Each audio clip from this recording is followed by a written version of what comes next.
Quand on va dans le Grand Ouest, on sent que la nature est plus forte, là.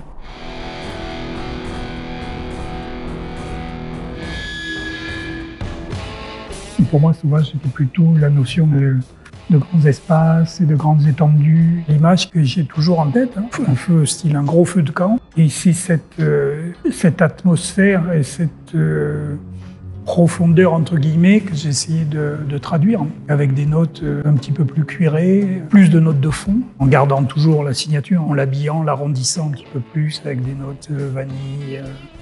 C'est pas l'odeur de la vanille qu'on a en tête. C'est une odeur qui n'est pas du tout sucrée. C'est une odeur, oui, avec un côté animal. Le santal, c'est un bois qui est très rond, qui est très doux et tout, mais il a une odeur qui nous touche un petit peu, qui nous parle un peu dans notre inconscient, une odeur que je qualifierais d'hormonale. C'est pas une plante comme une autre. Il faut attendre qu'il ait 20 ans, 25 ans. Tous les santaliers ne comportent pas d'essence à l'intérieur. Ça pousse naturellement, mais il y a une très forte mortalité. Donc on a fait une nurserie. On attend qu'ils aient à peu près 1 mètre de hauteur.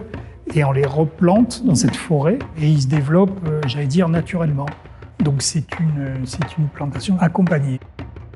Chaque fois qu'on en coupe un, on en replante 6 pour être sûr de les retrouver 15 ans après, d'en retrouver suffisamment. C'est un rapport qu'on devrait tous avoir avec la nature, c'est-à-dire à partir du moment où j'utilise des produits naturels, très égoïstement, mon intérêt c'est de les préserver et de les soigner.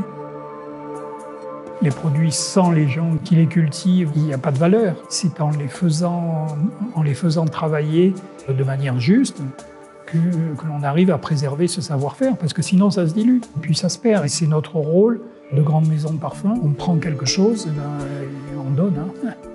Dire c'est un échange, c'est pas je prends et puis je verrai bien.